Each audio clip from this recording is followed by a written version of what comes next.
এসব কি হচ্ছে আলো? তোরা সৌরভের মধ্যে তো রীতিমতো একটা ইগোর লড়াই চলছে, আর সাফারার হচ্ছে ইচ্ছে। কেন জোর করে ওকে দিয়ে সোহানীকে মা বলাতে চাইছিস তোরা? সেটা আপনার ছোট ভাইয়ের ইচ্ছে মিস্তা। আমি যদি কিছু বলতে চাই তাহলে তাহলে আমি খারাপ হয়ে যাচ্ছি। ও কি নিজের চোখে কিছু কিছু বুঝতে পারছে না? আপনি বলুন না, সুহানী কি সত্যি অসুস্থ? ও যেভাবে কথা বলছে, যেভাবে হাসছে, আমার সবটা খুব অদ্ভুত লাগছে মিস্তা। হ্যাঁ, কিন্তু ডাক্তার কাকা তো বলে গেলেন যে ওর অসুখটা সত্যি। তার আগে আমিও বিশ্বাস করিনি, কিন্তু ডাক্তার কাকার আনা রিপোর্টটা কি তাহলে মিথ্যে? আমি জানি না, আমি সত্যিই জানি না মেজদা। আমাদের মেয়েদের না একটা অদ্ভুত ক্ষমতা থাকে, আমরা ভালো মন্দ খুব খুব সহজে বিচার করতে পারি। আমার মন বলছে সুহানীর উদ্দেশ্যটা না ঠিক না, কিছু কিছু একটা গন্ডগোল হচ্ছে। যা করার আমাকেই করতে হবে, সৌরভের উপর নির্ভর করলে চলবে না।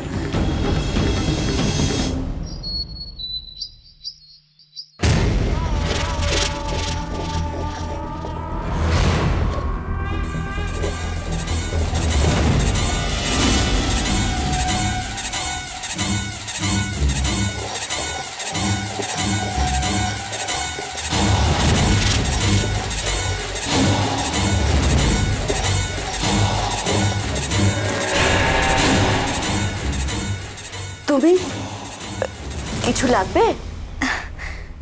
না,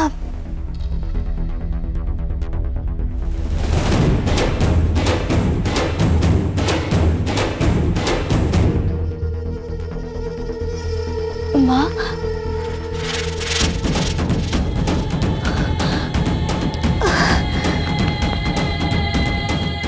মা, আপনি আমায় ভয় পাচ্ছেন? না না, ভয় পাবো কেন?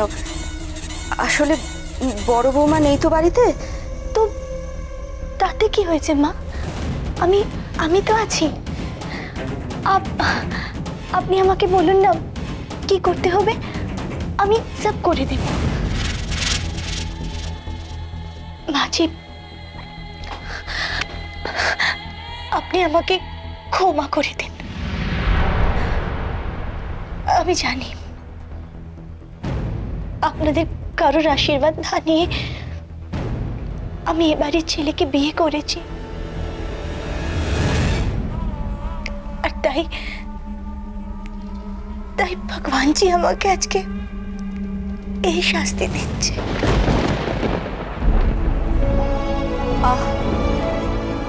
ওসব আবার পুরনো কথা কেন তুলছো বলো তো? তবে তোমায় একটা কথা বলি মা, দেখছো তো সৌরভ আবার বিয়ে করেছে। ও তোমাকে অনেক অনেক খুঁজেছিল, কিন্তু কোনো খবর পাইনি। আলো এই সংসারে না আসলে আমরা দিদি ভাইকে বাঁচাতেই পারতাম না। তাই তোমার কাছে একটাই অনুরোধ, দেখো যেন সংসারটা ভেঙে চুরে না যায়। সে কি সংসার ভাঙবে কেন? আমাদের আলো কি সেরকম মেয়ে নাকি? আর সবচেয়ে বড় কথা, ওই তো সংসারটাকে ধরে রেখেছে। सच बात है जेठजी, আমি কি করে সংসার ভাঙবো বলুন? আমি আর কদিনই বা আছি এই দুনিয়াতে। মা, আমি বলছি যে তোমার নিশ্চয়ই পুজো করতে দেরি হয়ে যাচ্ছে, বড় বৌদি নেই, আমি আলোকে পাঠিয়ে দিচ্ছি, তোমায় হেল্প করবে। আসলে সুহানী তো অসুস্থ, তাই।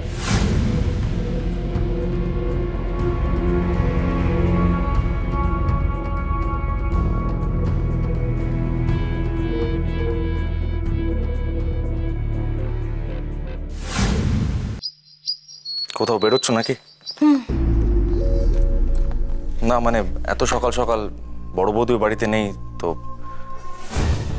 তোমাকে এই নিয়ে ভাবতে হবে না, আমি সব ব্যবস্থা করে তারপরে বেরোচ্ছি।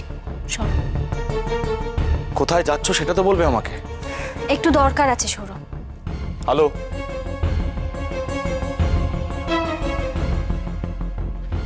বেশি বাড়াবাড়ি হয়ে যাচ্ছে না এবার? তাই বুঝি? আমার সম্বন্ধে তোমার যদি এই ভাবনাটাই থাকে তাহলে তাহলে তাই হোক।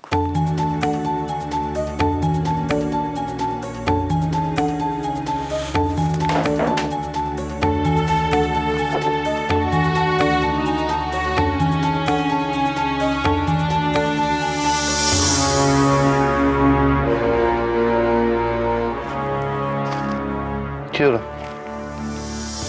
কোথায় গেল আলো? জানি না, ও তো কিছুই বলে যায় না আমাকে আজকাল তো।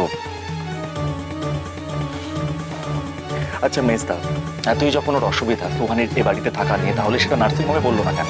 হ্যাঁ। না না শোন, তখন তো উল্টে বললো নাকি ও আমার সঙ্গে আছে, আমার পাশে আছে। তারপরেও এত কিসের প্রশ্ন, কেন এরকম বিহেভ করছে আমি সিম্পলি বুঝতে পারছি না।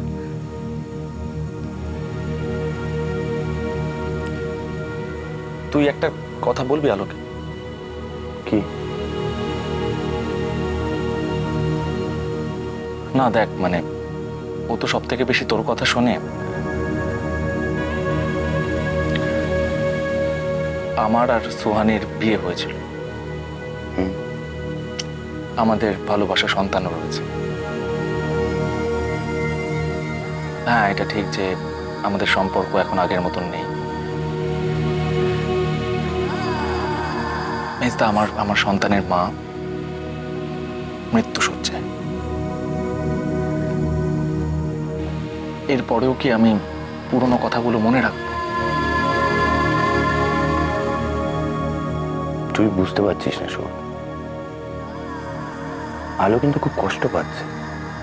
মানে তুই তো জানিস ও তোকে কতটা ভালোবাসে, ইচ্ছেকে কতটা ভালোবাসে। ভালোবাসা মানে আন্ডারস্ট্যান্ডিং মেজদা। আমি বিশ্বাস করতাম আলো আমাকে সব থেকে ভালো বোঝে, সব থেকে বেশি বোঝে, কিন্তু সুহানি আসার পর সবকিছু পাল্টে গেল। যদি বোঝাপড়া থেকেই থাকে তাহলে সেটা নষ্ট হলো কেন বল? দেখ আমি ভালোবাসা বলতে যেটা বুঝি, মানে আমি যদি কোনো দোষও করে থাকি, যা খুশি তাই করি না কেন, আলো আমাকে বুঝবে। কিন্তু না, ও কেন কষ্ট পাচ্ছে? মেজদা, আমি কি এখন এখন কম ভালোবাসি ওকে? না সেরকম না। দেখ, ও কষ্ট পাচ্ছে তার পেছনে একটা লজিক আছে। দেখ, তোর প্রতি ওর একটা অধিকার বোধ আছে, আর সেখান থেকেই ও কষ্ট পাচ্ছে। That's nonsense.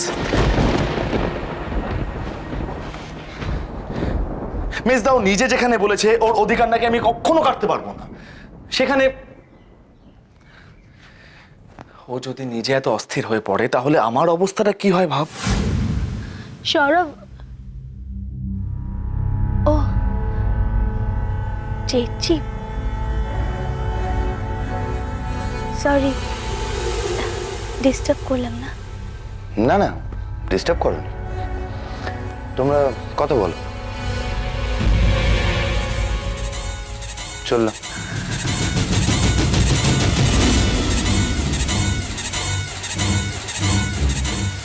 কি হলো? কিছু লাগবে তোমার? কাল কি তারিখ আছে ইয়াদ আছে তোমার সৌরভ? নালো লাগলো চোখে